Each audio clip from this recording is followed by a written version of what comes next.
Episode 14। अभी तक आप सभी ने कहानी के पिछले भाग में देखा कि किस तरह रजत पूजा को तन्मय के साथ खुश देख खुद में ये डिसाइड कर लेता है कि वो उसे इस रिश्ते से आजाद कर देगा और इसीलिए वो अगले ही दिन अपने घर एक वकील को भी बुला लेता है। लेकिन जब ये बात घर में सबको पता चलती है तो सब एकदम हैरान रह जाते हैं। पूजा के पैरों तले तो जमीन ही खिसक जाती है और वो रोते हुए भागकर रूही के कमरे के तरफ चली जाती है।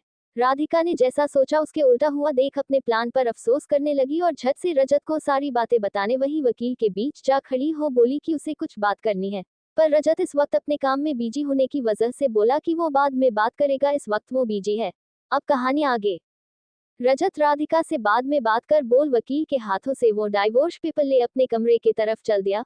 लेकिन अब राधिका से भी चुप नहीं रहा जा रहा था कि उसकी वजह से पूजा का दिल टूट गया, इसीलिए वो रजत के पीछे पीछे उसके कमरे में जाने लगी और यमुना से बोली कि वो जाकर पूजा को संभाले, तब तक मैं रजत से बात कर उसे सारी बातें बताती हूँ। जब रजत अपने कमरे में पहुंचा तो पीछे पीछे किसी के आने की आहट से वो पीछे मुड़ देखने लगा। उसे अपने पीछे राधिका खड़ी दिखी जिसे देख वो थोड़ा गंभीर आवाज में ही बोला, जब मैं बोल दिया एक बार कि इस वक्त मुझे टाइम नहीं है, मैं बाद में बात करता हूँ तुमसे, तो फिर तुम मेरा पीछा क्यों कर रही हो? वो इसीलिए रजत ताकि तुम्हें ब्लंडर करने से बचा सको। Blunder what means? मैं कुछ समझा नहीं राधिका। रजत, ये जो तुम हाथ में पेपर लिए घूम रहे हो, मैं जान सकती हूँ कि तुम पूजा के साथ इतना बड़ा अन्याय क्यों कर रहे हो? ये तुम क्या बोल रही हो राधिका? मैं उसके साथ अन्याय कर रहा हूँ? अरे मैं तो उसे इस रिश्ते से आजाद कर रहा हूँ ताकि वो अपने जिंदगी को अपने हिसाब से जी सके, क्योंकि वो मेरे साथ तो कभी खुश रह नहीं पाएगी, मैं उसे कभी भी खुशी नहीं दे सकता हूँ। रजत, तुम्हें ऐसा क्यों लगा कि वो तुम्हारे साथ खुश नहीं है? क्योंकि तुमने उसे तन्मय के साथ खुश से टाइम स्पेंड करते हुए देखा इसीलिए बोलो, राधिका ये थोड़ा गंभीर स्वर में बोली। राधिका की बात सुन रजत की आंखें एकदम अचानक से बड़ी बड़ी हो गई और वो राधिका को घूरते हुए देख बड़ी चरचता से पूछा, ये बात तुम कैसे जानती हो?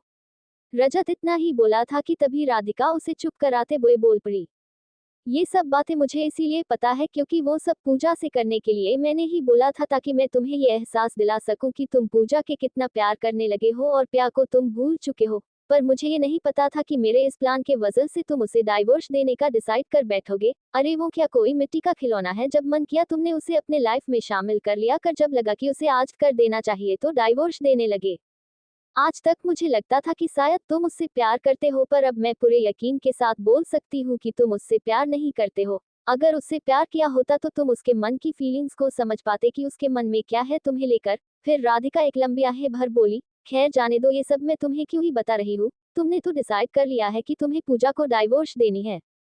इतना बोल राधिका रजत के कमरे से वापस जाने लगी, लेकिन उसका इरादा वहां से जाने का नहीं बल्कि रजत को उसके प्यार के बारे में बताने का था, और हुआ भी वैसा ही। रजत ने राधिका को रोकते हुए बोला, प्लीज राधिका, तुम मुझे ये आधी अधूरी बात बताकर नहीं जा सकती हो। तुम्हें मुझे सारी बातें बतानी होगी कि तुम कहना क्या चाहती हो। क्या पूजा के दिल में क्यों रजत तुम्हें खुद दिखाई नहीं देती है? उसके आंखों में खुद के लिए प्यार दिखेगी कहाँ से? कभी उसके आंखों में एक पल बिना गुस्सा किए देखे होते तभी ना। वो बेचारी दिल ही दिल तुम्हें प्यार कर बैठी, पर ये सोच उसे कभी जाहिर नहीं किया कि तुम प्यार से अब भी प्यार करते हो।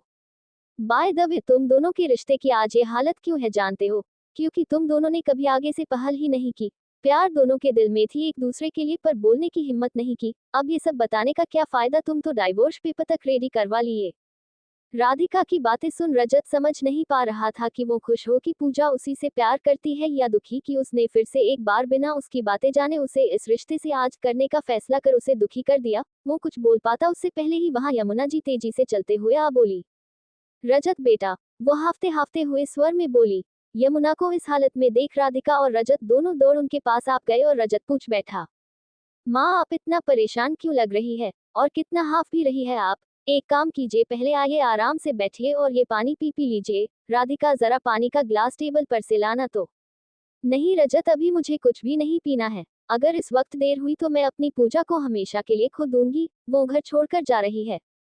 पूजा के घर छोड़ने वाली बात से रजत एकदम से आहत हो गया और जल्दी से बड़बड़ाते हुए बोला, माँ ये आप क्या कह रही है?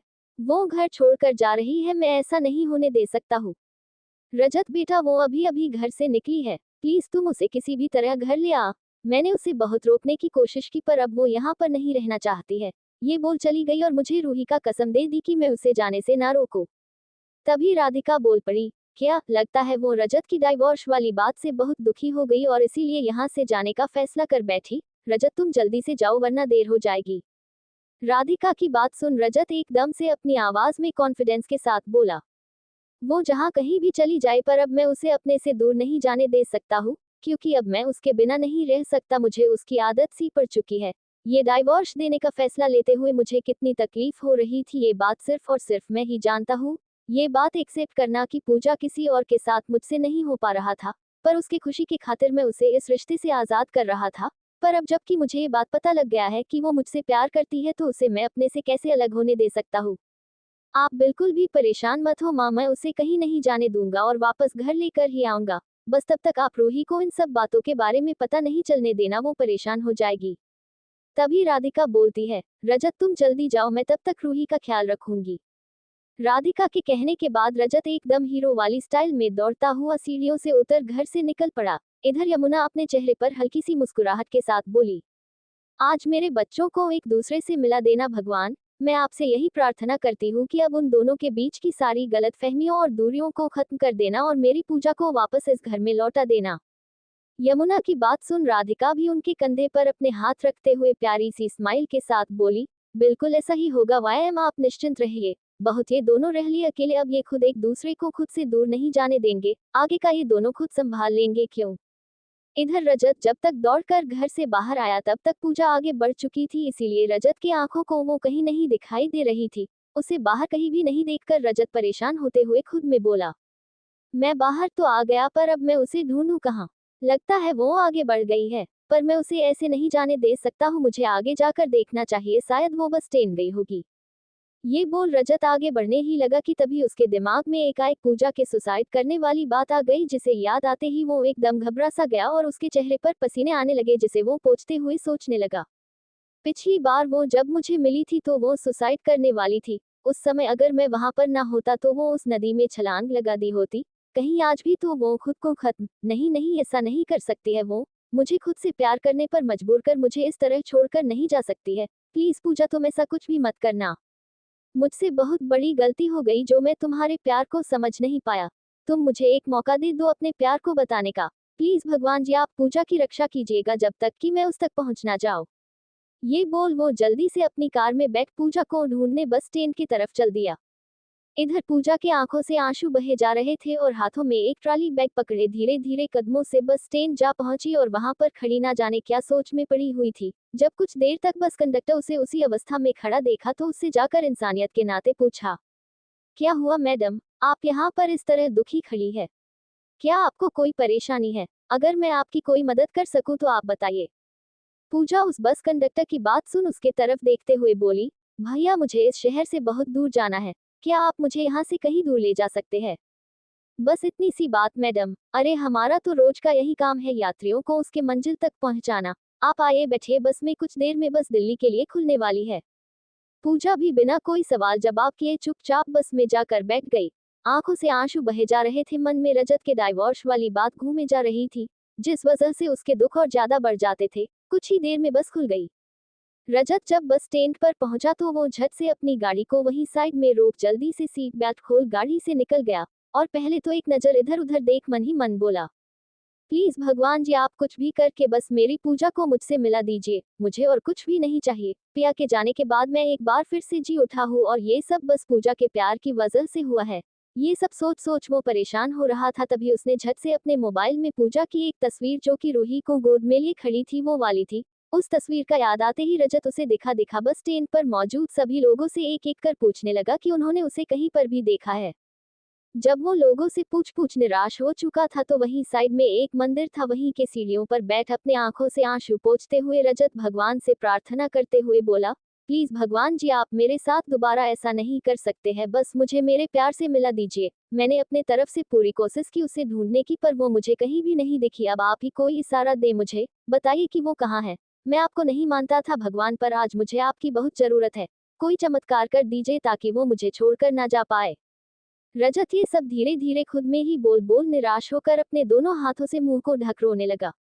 इधर पूजा भी खिड़की वाली सीट पर बैठे रजत के बारे में ही सोच रही थी, तभी उसकी बस उसी मंदिर के पास जाकर अचानक से रुक गई। एक झटके में बस के रुकने से सभी यात्री झटके खा गए। तभी बस कंडक्टर सभी को शांत करते हुए बोला, देखिए देखिए, आप सभी लोग परेशान मत हुए, कृपया आप लोग शांति बनाए रखिए। वो हमारे बस की टायर पंचर हो गई है, बस कुछ मिनटों में हम टायर बदलवाते हैं, फिर बस चलेगी। ये बोल बस कंडक्टर नीचे उतर जाता है और सभी यात्री बस में ही बैठे हुए होते हैं और उन सब के बीच में होते हुए भी पूजा बिल्कुल अकेली। अभी वो ये सोच ही रही होती है कि काश की रजत उससे प्यार करता, कि तभी उसकी नजर मंदिर की सीढ़ियों पर पड़ गई। उधर नजर पड़ते ही वो हैरान हो गई और अपने आंखों से आंसू पोंछते हुए खुद में धीरे से बोली, रजत जी यहाँ पर, वो भी ऐसे सीढ़ियों पर बैठे हुए? नहीं नहीं, ऐसे कैसे हो सकता है? वो भला यहाँ पर क्यों आएंगे?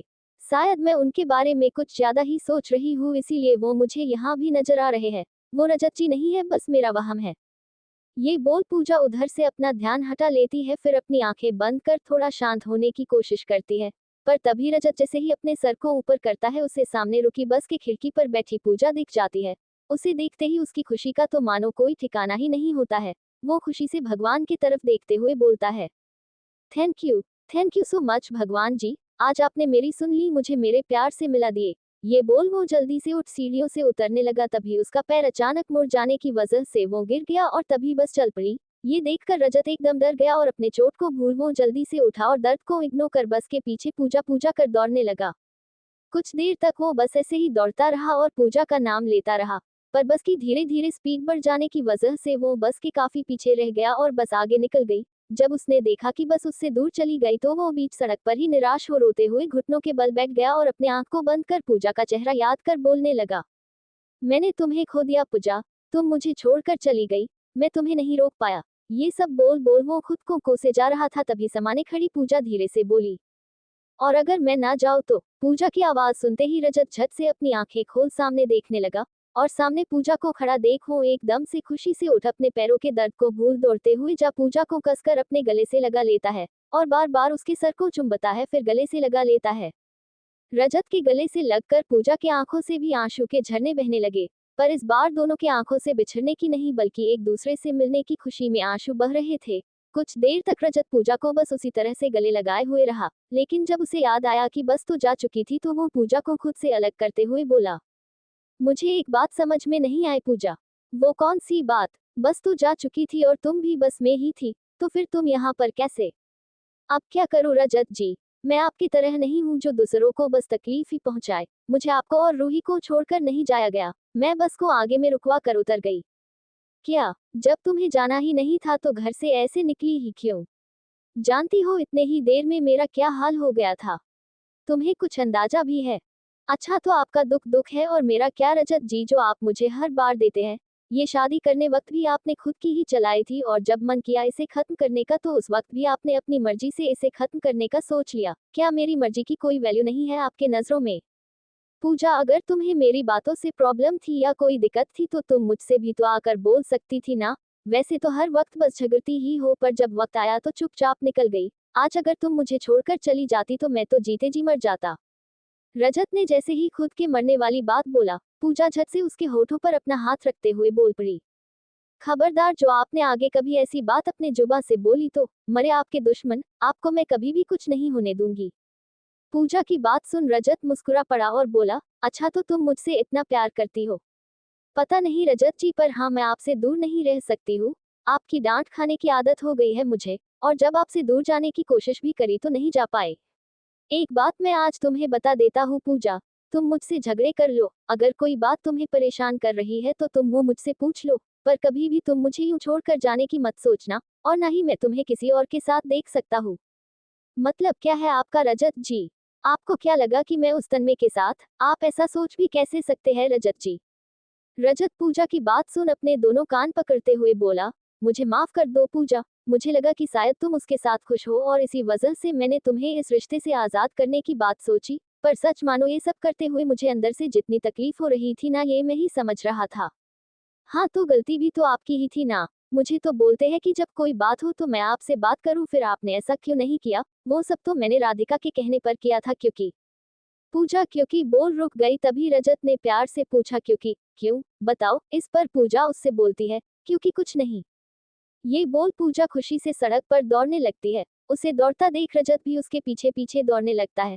फिर वो पूजा को पीछे से पकड़ खींच अपने पास ले आता है और बोलता है, आई लव यू पूजा, मैं तुमसे बहुत बहुत बहुत प्यार करने लगा हूँ। Love you so much. और इस बात का एहसास मुझे तुम्हारे ना होने के डर से हुआ है। लव यू सो मच रजत जी। सिर्फ आप ही नहीं बल्कि मैं भी आपसे बहुत ज्यादा, नहीं बहुत ज्यादा नहीं बल्कि, अपने दोनों हाथों को फैलाकर बोली, इतना सारा प्यार करती हूँ और हमेशा करती रहूंगी। फिर रजत पूजा को अपने गोद में उठा अपने कार की तरफ चल पड़ा। पर दोनों की आंखें एक दूसरे को ही देखे जा रही थी और दोनों एक दूसरे में ही खोए हुए थे। तभी पूजा बोल पड़ी, एक बात तो बताइए रजत जी, मान लीजिए अगर मैं सच में तन्मय के साथ खुश होती तो फिर आप क्या करते, बोलिए। इस पर रजत थोड़ा गुस्से से बोला, अगर ऐसा होता तो मैं या तो उसे मार देता या फिर तुम्हें उसके साथ भेज खुद मर जाता, और ये बात मैं सच बता रहा हूँ पूजा। इस पर पूजा झट से रजत के सीने से चिपक गई। इधर रूही घर में पूजा को नापा कर बार बार यमुना और राधिका से सवाल किए जा रही थी। दादी आप कब से मुझे एक ही बात बोले जा रही है कि मम्मा पापा के साथ बाहर गई है और वो कुछ देर में आ जाएंगी, पर वो अब तक नहीं आई है। प्लीज आप मम्मा को फोन लगाकर बोलिए ना जल्दी आने के लिए, मुझे उन्हें बताना है कि आज मैंने स्कूल में ये बेस्ट स्टूडेंट का अवार्ड जीता है। रूही की बात सुन यमुना और राधिका बार बार एक दूसरे के चेहरे को देखने लगती कि अब उससे क्या बोले। राधिका सोफे पर से उठ रूही को अपने गोद में उठा बात को बदलते हुए बोली, चलो मैं आपको एक कहानी सुनाती हूँ रूही। लेकिन रूही जिद पकड़ बैठ गई थी कि उसे मम्मा इसी वक्त चाहिए। इधर रूही अभी जिद कर ही रही थी कि तभी रजत अपने गोद में पूजा को उठाए घर के अंदर आने लगा, जबकि पूजा रजत से बार बार बोले जा रही थी, प्लीज रजत जी मुझे उतारे, घर में सभी ऐसे देखेंगे तो क्या सोचेंगे, प्लीज। पर रजत पूजा की एक भी नहीं सुनता है और बोलता है, सभी वही चाहते हैं जो मैं कर रहा हूँ समझी, इसीलिए मैं तुम्हें इसी तरह से घर के अंदर लेकर जाऊंगा। ये बोल रजत घर के अंदर चला गया। उन दोनों को इस तरह देखकर यमुना की आंखों से खुशी के आंसू बह निकले और राधिका भी काफी खुश हो गई। तभी रूही दौड़कर रजत के पास जाते हुए बोली, पापा, मम्मा को क्या हुआ है, आप उन्हें गोद में क्यों उठाए हैं। रूही की बात सुनकर राधिका मजाक करते हुए बोलती है, वो आपके पापा को शायद मम्मा कुछ ज्यादा ही पसंद आ गई है रूही, इसीलिए वो उन्हें गोद में उठाए होंगे क्यों रजत। ये बोल वो हंस पड़ी। पूजा राधिका की मजाक को सुन रजत को फोर्स कर नीचे उतरते हुए बात को संभालते हुए बोली, ऐसी कोई बात नहीं है रूही बेटा, वो मेरा पैर थोड़ा मुड़ गया था जिस वजह से मैं चल नहीं पा रही थी, बस इसीलिए आपके पापा ने मुझे गोद में उठा कर ले आए। अच्छा आप ये सब छोड़िए और ये बताइए कि मेरे पीछे मेरी रूही क्या सब की है। पूजा आते ही रूही को संभालने में लग गई, पर रजत चाहता था कि वो उसके साथ कुछ देर वक्त बिताए, पर वो भी जानता था कि रूही पूजा के बिना नहीं रहेगी, इसीलिए वो बिना कुछ बोले अपने कमरे की तरफ चला गया। उसे अपने कमरे की तरफ जाते देख यमुना उसके पीछे पीछे उसके कमरे में चली गई। रजत बेटा क्या मैं अंदर आ जाऊं। माँ आप आइए ना, क्या कुछ काम था। नहीं रजत मुझे कोई काम नहीं था, पर मुझे तुमसे कुछ जरूरी बातें करनी थी इसीलिए चली आई। हाँ बोलिए ना माँ क्या बात है। यमुना जी रजत को बेड पर बिठाते हुए खुद भी वो बेड पर बैठ उसका हाथ अपने हाथ में लेते हुए बोली, मैं जानती हूँ बेटा कि जब पिया तुम्हें छोड़कर इस दुनिया से चली गई थी तो तुम्हारा पूरा जिंदगी ही मानो खत्म सा हो गया था, पर उस सुनेपन को कम कर धीरे धीरे पूजा ने वो घाव को भरने का काम किया है और तुम्हारे दिल में खुद के लिए जगह बना ली है। और मैं ये बात भी बहुत अच्छे से जानती हूँ कि अब तुम भी उसे पसंद करने लगे हो, पर मेरी एक बात हमेशा याद रखना बेटा। माँ आप मुझे क्या बोलना चाहती है बताइए, क्या हुआ, आपके मन में कौन सी बात आपको परेशान कर रही है। मुझे बस ये सोचकर थोड़ा टेंशन हो रहा है रजत कि तुम दोनों का ये रिश्ता अभी अभी शुरू हुआ है और अभी तुम दोनों एक दूसरे पर विश्वास करना शुरू ही किए हो। आगे कभी भगवान ना करे कि ऐसी परिस्थिति आ जाए कि जब तुम्हारा विश्वास पूजा पर से उठने लगे तो उस समय तुम मेरी एक बात याद रखना, भले ही हालात तुम्हें मजबूर कर रही हो उस पर विश्वास ना करने को, पर उसका साथ कभी मत छोड़ना। वो एक बहुत ही नेक दिल बच्ची है, हमेशा सबका भला ही सोचती है। बस मैं यही चाहती हूँ कि अब तुम उसका हाथ पूरी जिंदगी थामे रहना।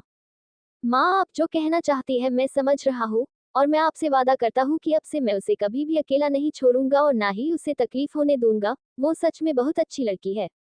रजत की बात सुन यमुना जी मुस्कुरा दी। तभी दरवाजे से अंदर आते हुए पूजा भोली सी सूरत बना पूछी, माँ जी मुझे आपसे खाने के बारे में पूछना था, रात का खाना में क्या बनेगा, आप मुझे बता दीजिए मैं बना देती हूँ। पूजा की बात सुन रजत मन ही मन बोलता है, ये लड़की भी ना इसे सब काम समय पर ही करना है। अब जब कुछ देर समय है तो कुछ देर तो मेरे पास रुक जाए, पर नहीं अब खाना बनाने चल दी, मैं इसे रोकूं भी कैसे, माँ है वरना रोक भी लेता। तभी यमुना जी पूजा के गाल पर प्यार से अपने हाथ फेरते हुए बोली, बेटा अभी अभी तो तुम घर लौटी हो और आने के साथ ही फिर से काम करना शुरू कर दिया, अभी कुछ देर आराम कर ले, रात का खाना कुछ देर बाद बना लेना। ये बोल यमुना जी वहां से चली गई, लेकिन पूजा उनके पीछे पीछे जाने लगी, ये बोलते हुए कि उसे आराम की जरूरत नहीं है। तभी पीछे से रजत ने उसे खींच अपने करीब ले आया और धीरे से उसके कान में बोला, तुम कुछ देर यही रुको प्लीज। रजत की बात सुनते ही पूजा चुप हो गई और यमुना जी को जाने दी। उसके जाते ही वो झट से पलटकर बोली, क्या हुआ रजत जी, आपने मुझे रुकने को क्यों बोला? कुछ काम है तो बताइए। रजत पूजा की मासूमियत देख मुस्कुराते हुए बोला, भाई बड़ी गजब की चीज हो तुम भी। आप ऐसा क्यों बोल रहे हैं? मैंने ऐसा क्या कर दिया? तभी रजत पूजा की तरफ धीरे धीरे बढ़ते हुए बोला, अब जबकि तुम मेरी बीवी हो और मैं तुम्हारा हस्बैंड, तो हमें भी कुछ देर एक साथ वक्त बिताना चाहिए ना। तुम्हारे पास तो मेरे लिए वक्त है नहीं, तो मैंने सोच क्यों ना मैं तुम्हें रोक लूं। पूजा रजत की बात सुन थोड़ा घबराहट सा फील करने लगी, क्योंकि रजत उसके करीब बढ़े जा रहा था, लेकिन अंदर ही अंदर वो खुश थी। फिर वो बोली, पर अभी तो मुझे खाना बनाने जाना है रजत जी। तभी रजत उसे दीवार से लगा उसके दोनों हाथों को दीवार से चिपका खुद उसके करीब आते हुए बोला, खाना कुछ देर बाद भी बन सकता है, क्या तुम्हें मेरे साथ वक्त बिताना अच्छा नहीं लगता है? बोलो। पूजा अब क्या ही बोले, कुछ बोलते उसे बन ही नहीं रहा था। वो तो बस रजत का चेहरा देखे जा रही थी। तब धीरे से रजत उसके कान के पास जाते हुए बोला, आज हमारी पहली रात होने वाली है, तो कैसा फील कर रही हो तुम? आज से तुम मेरे कमरे में ही मेरे साथ मेरे बेड पर सोने वाली हो। रजत ये सब बोल रहा था। पूजा को तो यकीन भी नहीं हो रहा था कि रजत ऐसे भी है। तभी वो धीरे से बोली, आप ऐसे भी है, ये तो मैंने कभी सोचा भी नहीं था। मेरा मतलब है कि। पूजा की बातों को सुन रजत बोल पड़ा, कैसा?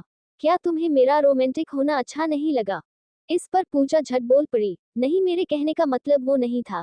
ये बोलने के बाद पूजा को लगा कि वो शायद कुछ गलत बोल दी, इसीलिए अपने दांतों तले जीभ ले आए और धीरे से बोली, धत तेरी। लेकिन तभी रजत उसके गालों पर हल्का किस करते हुए बोला, मैं तुम्हारा वेट करूंगा, प्लीज जरा जल्दी आना। ये सुन पूजा एकदम से सकपका गई और जल्दी से कमरे से निकल बाहर जा गहरी सांस लेते हुए बोली, मैं तो रजत जी से प्यार करती हूँ, तो फिर वो मेरे करीब आए तो मुझे इतना घबराहट क्यों हो रही थी? मैं आज से इस कमरे में इनके साथ सोऊंगी। अरे अब मैं क्या करूँ, उनकी बात सुन तो मुझे डर लग रहा है। ये सब कैसे शुरुआत करूँ समझ में नहीं आ रहा है। फिलहाल तो इस वक्त खाना बनाने जाती हूँ, और जब रजत जी सो जाएंगे उस वक्त कमरे में जाऊंगी। हम यही बढ़िया रहेगा। ये सोच पूजा किचन में चली गई। जब सबका खाना पीना हो गया तो रजत कमरे में पूजा के आने का वेट करने लगा। लगभग 2 घंटे बीत चुके थे, पर अभी तक पूजा नहीं आई थी। ये देख रजत मन ही मन बोला, लगता है वो डर के मारे रूही के कमरे में ही सो गई। मैं भी ना शायद उसे बातों से डरा दिया। मुझे उसके साथ ऐसे बात नहीं करनी चाहिए थी। जाकर देखता हूँ एक बार। ये बोल रजत अपने कमरे से निकल रूही के कमरे में चला गया। जब वो वहां गया तो पूजा एकदम अपने आप को समेटे हुए छोटी बच्ची की तरह सोए हुई थी और उसके बगल में रूही भी। ये देख रजत के चेहरे पर एक अलग सी ही खुशी आ गया और वो धीरे से बोला, कितनी मासूमियत के साथ और निश्चिंत से सो रही है ये यहाँ पर, और मेरी नींद उड़ा रखी है। एक काम करता हूँ, इसे आराम से उठाकर अपने कमरे में लेकर चला जाता हूँ। अब तो इसके बिना नींद भी नहीं आएगी। ये बोल रजत आराम आराम से पूजा को अपने गोद में उठाया, जिससे कि उसकी नींद ना खुले, और उसे लेकर अपने कमरे की ओर चला गया।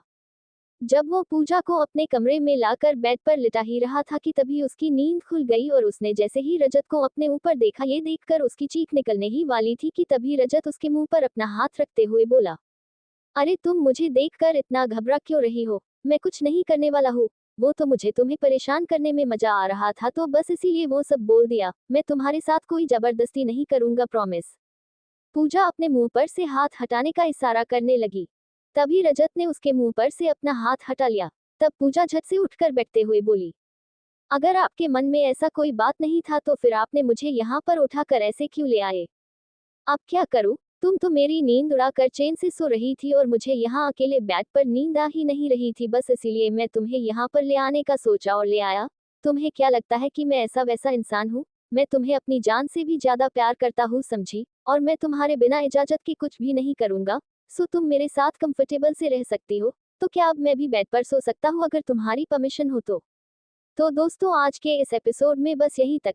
आगे की कहानी को हम अगले एपिसोड में सुनेंगे।